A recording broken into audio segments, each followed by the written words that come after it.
Bonjour à tous, bienvenue dans cette nouvelle vidéo. Aujourd'hui, je suis avec Sébastien de chez John Deere pour filmer le tout nouveau pulvérisateur John Deere, le 500R. Tu m'as menti parce que j'ai l'impression qu'il n'a pas changé de visage. Alors effectivement, c'est pas cette machine-là qu'on va regarder aujourd'hui. Okay. On va plutôt effectivement parler du nouveau 500R. Donc tu vas le voir en exclusivité puisque nos démonstrations vont commencer demain. Okay. Donc les premiers tours de roue, ça va être aujourd'hui ensemble. Impeccable. Et demain, on attaquera les démos donc sur le secteur PM Pro, entre la Marne, l'Aube et puis l'Aisne où on est aujourd'hui. Ok. Voilà. De l'eau à mettre dedans, bien évidemment. De l'eau à mettre dedans, effectivement, on ne mettra pas de produit. Toutes nos machines de démo fonctionnent à l'eau. Donc on va faire comme si on était en condition, mais avec de l'eau. Ok, eh ben, je te laisse remonter au bâtiment là-haut, voir le 500R et puis on se retrouve tout à l'heure. Ça marche. À tout à l'heure.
Bon Sébastien, là, on s'est arrêté, tu as déplié la rampe au milieu de la cour. On va quand même aller dans un champ, rassure-moi. On va aller dans un champ. Mais en fait, fait là, du coup je voulais te montrer quelque chose. De fourni avec le système ExactPly, donc le porte-jet qu'on a ici sur la rampe, on a une petite télécommande qui nous permet en fait, avant d'aller au champ, de pouvoir être sûr que tout le système fonctionne bien et de pouvoir tester les buses. Donc en fait, avec cette télécommande-là, quand je l'appaire à la machine, je vais pouvoir passer tout au long de la rampe pour pouvoir vérifier tout simplement les porte-jets. Donc plutôt que de mettre en route ton ensemble complet, exactement. Tu mets de l'eau pour rien. Tu vois, je vais pouvoir, au fur et à mesure, buse par buse, ou éventuellement tronçon par tronçon si je le souhaite, pouvoir allumer mes tronçons virtuels de 3 mètres et démarrer la pulvérisation et suivre au fur et à mesure, être sûr que ma pulvérisation fonctionne bien. Excellent. Et à tout moment, je peux couper, l'interrompre. Vraiment où tu veux, dans le sens que tu veux. Voilà, et pouvoir nettoyer une buse si j'ai besoin, une buse qui peut être encrassée. Je vais pouvoir la nettoyer, prendre le temps de le faire et passer à la suivante et ainsi de suite. Ça c'est top. Bien évidemment à l'eau, évidemment. Bien évidemment à l'eau. Donc là du coup, un petit peu de route. Un petit peu de route, et puis on va aller rejoindre une parcelle. Ce que je peux te proposer, c'est qu'on envoie des données à la machine, donc notamment l'arpentage de la parcelle, les lignes de guidage, et pourquoi pas une carte de modulation. Donc simuler une carte de modulation par exemple de fongicide, et d'aller appliquer directement cette carte d'application. Donc tout ça tu gères en gros au bureau? Alors on peut le gérer au bureau, là on va le gérer dans la cour, mais je vais envoyer tout simplement une carte depuis un smartphone, depuis un ordinateur, sur ce qu'on appelle chez nous le centre des opérations, et qui nous permet de faire le lien entre la machine et le bureau. Et tu rentres dans ton champ normalement On rentre dans le champ et tous les paramètres seront déjà réglés. Extra. Et ben allez, replie ça, un peu de route et on se retrouve tout à l'heure au champ. Ça marche.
Sébastien, je t'arrête quelques secondes, quelques minutes pour parler un peu technique de ce nouveau 550R, enfin 500R. 500R, ouais, 550R, c'est le cas. Ce qui veut dire quoi? Enfin, il y a Alors en fait, on a repris la dénomination des machines américaines. Donc aux États-Unis, on a des 600R et des 800R notamment. Donc le 500R en découle tout seul. Et donc le 50, c'est pour la capacité de cuve. Donc en hectolitres, on a du 540R et du 550R, donc 4000 et 5000 litres. C'est ça. Donc, on connaissait bien les 41 chez vous, il y en a eu pas mal dans les plaines. Pourquoi avoir changé complètement de philosophie de machine? En fait, le R41, c'est une machine qui était arrivée, on va dire, en fin de vie en termes d'habitacle et de confort pour le client. Aujourd'hui, ce que nous demandent nos clients, c'est une machine qui soit plus confortable, qui garde la performance d'un R41, mais où on a plus de confort, surtout en cabine. Une machine qui soit plus silencieuse aussi. Donc on a travaillé sur cette partie-là, sur la partie motorisation et transmission. Donc on a été obligé d'évoluer sur le châssis. Et on avait également un gabarit routier un peu large sur le R41, parce que c'est une machine qui roulait à 3 mètres. Aujourd'hui, on rentre dans le gabarit routier, donc avec une machine à 2,55 m, et qui nous permet de mieux aborder les petites routes ou les villages un peu compliqués dans certaines conditions. C'est clair. Cabine, justement, on ne la présente plus, la nouvelle cabine, la X9, la F8, F9. Donc toutes les machines de récolte, toutes les machines de récolte, donc c'est exactement les mêmes finitions, c'est les mêmes cabines, et nous on la récupère également donc, sur l'automoteur. Sur le PV, impeccable. On fait un petit tour, on ira faire un tour en cabine après. Oui, tout à fait. Donc si on décompose un petit peu la machine, il y a des composants qu'on a conservés du R41, mais il y en a qui ont aussi beaucoup changé. Donc là on ne le voit pas, mais derrière les capots, on a conservé le châssis du R41. On a conservé une partie de la transmission, mais en l'améliorant. On avait une commande assez mécanique, assez simple sur le R41. On passe aujourd'hui en commande électronique. Donc qui veut dire commande électronique dit également gestion du régime moteur, ce qu'on ne pouvait pas faire auparavant. On conserve toute la partie train motopropulseur, donc tous les réducteurs qu'on voit ici sont des réducteurs pour les conditions difficiles et les pentes notamment, qui étaient une option sur les R41 et qui sont en base aujourd'hui sur le 500R. Derrière les capots, donc on va retrouver en termes de circuit de pulvé ce qu'on appelle chez nous le power spray. Le power spray, on a gardé pareil ces éléments-là du R41, voire même de certaines versions précédentes.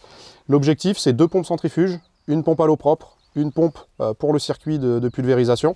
On mélange jamais les deux circuits, donc c'est-à-dire qu'on peut faire le remplissage avec de l'eau propre, utiliser le panneau de commande qui est ici et qui va nous permettre donc de gérer le remplissage de la cuve principale, mais également par le même raccord le remplissage de la cuve de rinçage. Et on peut envoyer également l'eau propre de la cuve extérieure ou de la source d'eau à l'extérieur vers l'incorporateur pour faire l'incorporation des produits et le rinçage des bidons. À l'eau propre du coup. À l'eau propre. Donc ça veut dire que là-dedans, il n'y a jamais d'eau de... Voilà, il n'y a jamais de résidus entre guillemets de produits, puisqu'en fin d'incorporation, c'est forcément de l'eau propre qui a servi à incorporer les produits. Ça c'est top. Voilà, donc ça fait partie des gros avantages du power spray. Ça passe également par un rinçage plus performant, qui va permettre de rincer chaque circuit indépendamment les uns des autres, qui va permettre une agitation proportionnelle en fonction du niveau de cuve, et qui va nous permettre aussi une régulation directe du débit de solution. Donc aujourd'hui, c'est la pompe de pulvérisation donc du deuxième circuit qui régule la dose directement. Si on a besoin de 100 litres minute dans la rampe, la pompe va tourner pour envoyer 100 litres minute dans la rampe. Oui, ça ne tourne pas pour rien. Ni plus ni moins, exactement. Donc c'est plus réactif, c'est plus performant, et ça limite les volumes morts par rapport à des circuits plus classiques. Quand tu mets en route, ça sort. Voilà, avec des pompes piston membrane, on est un petit peu plus limité dans ces applications-là. Ok, top. Si on continue un petit peu, donc le moteur, donc on a changé forcément l'architecture de la machine, où habituellement on avait notre moteur devant un petit peu comme un tracteur. Donc là il est arrivé à l'opposé, donc complètement à l'arrière. On parlait tout à l'heure d'améliorer les conditions de travail de nos clients et notamment de limiter les bruits. Là le moteur à l'arrière on l'entend plus. Donc c'est l'objectif. Ce moteur, c'est un moteur de 6R250, donc c'est exactement la même motorisation, donc c'est le 6,8 litres qu'on connaît bien, qui est fabriqué en France à côté d'Orléans, et qui est le fleuron de notre gamme en termes de motorisation et qu'on retrouve sur la plupart de nos tracteurs aujourd'hui. Donc sur puissance à 300 chevaux, si tu dis pas de bêtises. C'est ça, sur puissance à 300 chevaux, 280 en puissance nominale, donc c'est très correct. C'est déjà pas mal. Donc concernant la rampe de pulvérisation, on conserve la rampe qu'on possédait déjà sur les R41, donc en rampe acier. Aujourd'hui, on ne peut plus forcément monter un système avec la rampe carbone, de par l'architecture de la machine, on ne peut plus la réintégrer comme c'était auparavant. Mais par contre, on conserve la rampe acier qu'on connaissait déjà bien. Et par exemple, en termes de circuit de pulvérisation, 2 finitions possibles, soit une finition circulation continue à ouverture pneumatique, donc qui est montée en base sur les machines, soit ce qu'on retrouve ici, donc le fameux porte-jet ExactPly, qui nous permet donc d'agrandir la plage de fonctionnement de la machine. C'est-à-dire qu'aujourd'hui, avec une seule buse, là l'exemple qu'on a là aujourd'hui, on est à 70 litres hectares, à 3 bars, on maintient en permanence les 70 litres hectares et en permanence les 3 bars. Peu importe la vitesse d'avancement, là je peux rouler de 5 jusqu'à 25 km/h, toujours avec cette buse-là, toujours en conservant ces paramètres-là. Une grosse plage. Donc à la limite, une seule buse peut permettre de faire toute une plage de fonctionnement en pulvérisation. Ça peut permettre dans des conditions un petit peu compliquées comme aujourd'hui. Comme on est aujourd'hui. Tu n'as pas besoin de bourrer comme un bourrin pour avoir. Voilà, c'est ça. Okay. C'est ça. Ou une pente potentiellement où la vitesse va diminuer. Tu n'es pas stressé par ta dose. Voilà, exactement. Ça donne beaucoup plus de polyvalence qu'un système classique. C'est clair. Et donc ce qui change énormément, c'est le cadre. Comparé à ce qu'on connaissait auparavant, aujourd'hui, on retrouve un seul point de pivot au niveau du cadre de la machine. Et ensuite, on va tout gérer hydrauliquement. Donc on a besoin de capteurs de suivi de sol, donc des capteurs à ultrasons, de fabrication de John Deere. Donc on revient sur nos composants maison et qui vont nous permettre en fait de gérer l'hydraulique du cadre pour stabiliser la rampe. Donc ce n'est plus seulement un suivi de sol, c'est aussi un système qui va nous permettre de stabiliser l'entièreté de la rampe. Okay. Donc on va retrouver plusieurs éléments. Il y a des vérins de l'autre côté du cadre qui vont permettre de gérer le dévers, donc gauche-droite de la rampe. Et les vérins de dépliage donc, qui sont ici vont nous permettre en fait donc, le dépliage des premiers bras de rampe, mais également dans le fût du vérin, une petite tige supplémentaire qui fait à peu près cette taille-là et qui va nous permettre de gérer l'antifouettement indépendant gauche et droite de la rampe. Ok, ouais. Et donc ça, c'est le dépliage, enfin le vérin de dépliage. C'est le vérin de dépliage qui permet ça. Ouais, ok. C'est bien, c'est optimisé au moins. Exactement. Donc moins de composants, beaucoup plus efficace, plus d'éléments mécaniques et beaucoup plus d'éléments hydrauliques pour la suspension et le réglage de la rampe. Ok. Et dernière partie, je voulais te montrer, Loïc, la suspension, puisqu'on a quand même eu des évolutions notables sur la partie suspension. On avait déjà une suspension pneumatique sur tous nos automoteurs depuis 2008. Elle a évolué. On est sur des nouveaux coussins, sur des systèmes plus performants, qui sont un petit peu plus au goût du jour aussi, qui vont nous permettre encore plus de souplesse, encore plus de confort en cabine pour l'utilisateur. Et on vient coupler ce système de suspension à une voie hydraulique variable qu'on peut faire bouger en cabine, je te montrerai tout à l'heure, et qui a changé un petit peu de forme. Auparavant, on avait un système avec deux carrés qui s'imbriquaient l'un dans l'autre. Aujourd'hui, on a toujours un système un petit peu carré, mais qui remonte en pointe sur le haut, qui va nous permettre d'avoir plus de surface de contact pour rentrer et sortir la voie, et qui va nous permettre aussi de donner plus de dégagement pour évacuer la terre qui potentiellement pourrait rentrer dedans. Ouais, il n'y a rien qui stagne dessus. Voilà, c'est ça. Moins de choses en tout cas. Exactement. Ok. Les petites protections qui vont bien, on en les protections qui vont avec, tout le dessous est bien caréné. Tout le dessous de la machine est caréné. Et donc également les roues, puisque les garde-boue suivent la voie variable. Donc à chaque fois qu'on écarte ou qu'on réduit la voie, les garde-boue bien sûr suivent les pneumatiques. Okay. Justement, garde-boue, je me demandais aujourd'hui, on n'est pas un peu monté léger en pneus là? Alors on est monté un peu léger en pneus. La vraie raison, c'est qu'on sort de l'homologation de cette machine. Donc cette machine est homologuée, enfin sera homologuée quand on aura terminé les papiers. Et donc on doit l'homologuer sur une taille de jante bien spécifique. Donc c'est pas sa montre d'origine, effectivement. Donc elle n'est pas forcément réglée pour ces garde-boue là. Et c'est pas la meilleure montre pour les conditions qu'on a aujourd'hui. C'est ce que vous avez, mais bon. C'est ce qu'on a pour, dans les démos. Voilà, c'est ça. Ok. Bon, on fait un petit tour en cabine? Allez, c'est parti. Allez.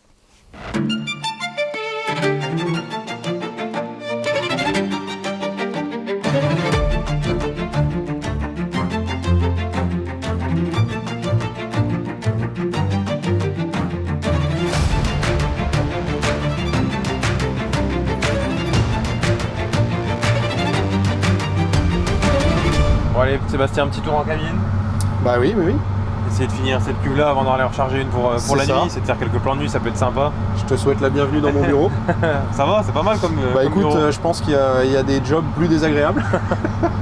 C'est vrai que c'est confort là. On pourrait être plus malheureux, Limite le bruit qu'on entend, on doit l'entendre dans les micros, c'est la soufflerie de la ventile. Ouais, c'est peut-être la seule chose qu'on entend.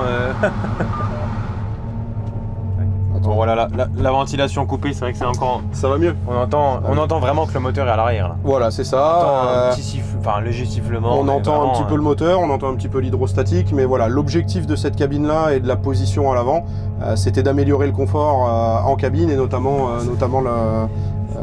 la sonorité. Le fait d'être également sur une nouvelle commande de transmission, ça permet d'être beaucoup plus bas en termes de régulation de régime moteur. Là, tu vois, par exemple, on est à 1400 tours. Donc ça nous permet de pouvoir travailler à des régimes beaucoup moins élevés que ce qu'on pouvait faire avec le R41. Et d'ailleurs, je sais pas si je vais réussir à le montrer au drone aujourd'hui, mais il me semble que les roues arrière passent exactement au même endroit que les roues avant. Exactement, ouais, exactement. Alors, on est dans des conditions un petit peu particulières, mais on arrive effectivement maintenant avec ce système de direction, qui est un brevet de John Deere, de ne pas orienter forcément les roues de la même manière à l'arrière, et donc de pouvoir passer parfaitement dans la trace de la roue avant. Donc logiquement, en demi-tour, tu fais... Donc logiquement, il n'y a que deux traces. Il n'y a que deux traces, gauche-droite. mais on n'a pas de différence de sous-virage ou de sur-virage entre les roues avant et les roues arrière. Ah ouais, bel outil. Là, je vois que sur l'écran que tu arrives sur la fin de la... Alors là, oui, on est vraiment vraiment en fin de cuve. Je pense qu'on va pouvoir terminer le passage ici. Ouais. Et il ne devrait pas nous rester grand-chose. Je vois que la purge à l'air, c'est déjà déclenché. Donc ça, c'est pas des options chez nous, hein, c'est des systèmes qui sont en base. Et puis qui se gèrent entièrement automatiquement. Quand on aura vraiment plus une goutte d'eau dans la machine, la purge va continuer dans la rampe jusqu'à ce qu'on ait de l'air qui sorte au niveau des bulles. Ok. Donc là, on aura vidé quasiment 100% des volumes morts de la machine. Top. Dernière question avant qu'on s'arrête et qu'on ait fini cette longueur. Je vois sur le côté gauche, du coup, je vois que c'est ta voie là. C'est quoi la largeur de la voie? Alors là, on est en 2 mètres. En fait, on a repris les lignes de guidage du client. Et ça va de combien à combien? Ça, tu peux régler ta voie. Donc en fait, on a 2 types de voies. Il y a une voie qui peut faire 1,80 m, 1,80 m, 2,50 m. Et une voie qui peut faire 2 mètres, 2,70 m. Okay. Donc tout dépend de l'utilisation, tout dépend des montes de pneus, de ce que les clients souhaitent faire. On s'adapte en fonction de tout ça, on peut choisir entre ces deux types de voies là. Tout ça depuis la cabine, bien évidemment. Tout ça depuis la cabine, évidemment. Ok, et ben top. On va s'en faire un petit remplissage. Allez, on va pas avoir le choix, il nous reste 37 litres. Ouais, comme ça on fera un peu de plan ce soir avec l'éclairage buse-à-buse et tout, ça peut être sympa. On arrive vraiment voilà, en bout de parcelle, en bout de cuve, donc ça va s'accorder parfaitement.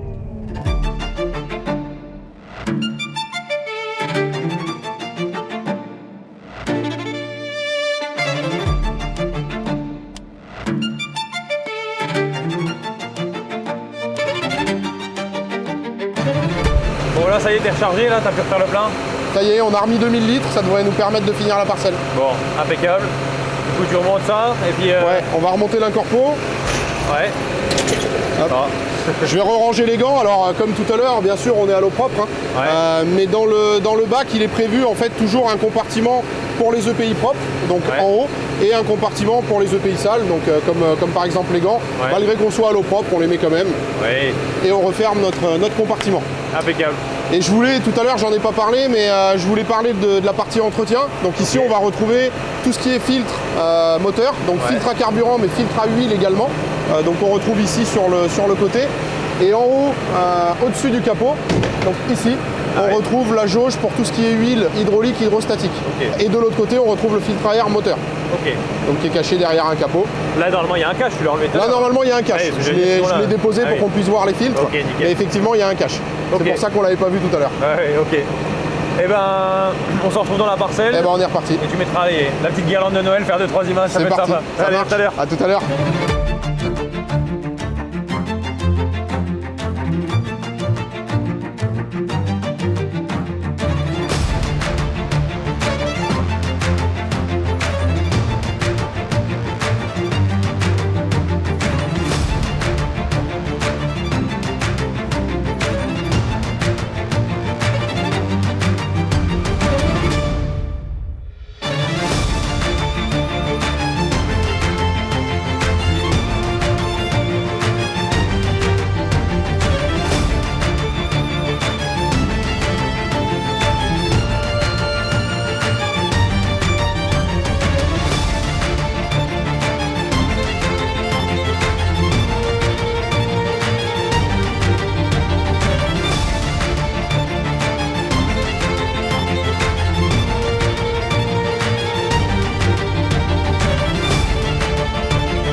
Sébastien, fin de journée? Fin de journée, ouais. De nuit, on a pu faire quelques images. Super. Donc c'était pas mal, avec les lumières soit forcées, soit tac tac tac. Ouais, voilà, alors en fait c'est ça, on a plusieurs choix d'éclairage possibles. Donc soit de la micro-fréquence aussi, comme la pulsation, ou alors après de l'éclairage fixe, classique, buse-à-buse, quoi. Ça claque quand même. C'est sympa, c'est sympa. Pour clôturer ce qu'on avait vu en commençant, on retrouve la carte, la carte avec nos différents passages, la dose qui a été appliquée, donc on a quasiment tout le temps la même couleur, c'est qu'on a été régulier. Les petits écarts de couleur qu'on voit, c'est les... C'est quand t'es embêté pour que tu ralentisses. C'est ça, rouler un peu moins vite, donc forcément on surdose un peu, mais voilà, à part ça, on a un travail qui est très correct. En entreprise ou même dans les exploitations, c'est le but. C'est le but. Pouvoir avoir du référencement dans les parcelles, c'est top. Exactement. Ok, bon, impeccable. Les démos continuent, on continue demain, toute la semaine, encore toute la semaine prochaine chez PM Pro. Ok. Donc on va remonter sur le nord du secteur PM Pro. Et puis ensuite, chez John Deere France, une deuxième machine arrivera plus tard. Ok. Et puis on va continuer jusqu'à cet été et puis plus si affinité. Montrer tout ça. Ok, Voilà. impeccable. Il y a de l'évolution potentiellement prévue sur ce pulvérisateur pour l'instant ou C'est sur possible. cette gamme? C'est possible. C'est possible. Ok, on verra ça peut-être plus tard. Merci à toi en tout cas pour la journée, pour la présentation. Encore une fois, on le répète encore, hein, c'était de l'eau, c'était du Bien sûr. virtuel. On a essayé C'est de la démonstration. de matraquer le moins possible les champs. Encore merci à l'agriculteur de m'avoir permis du coup de faire ces prises de vue. Et puis merci à vous pour l'accueil et la journée Et passée. merci à toi surtout. Allez, à d'être passé bientôt. nous voir. Bonne démonstration et puis à une bientôt. prochaine. Ciao. Salut.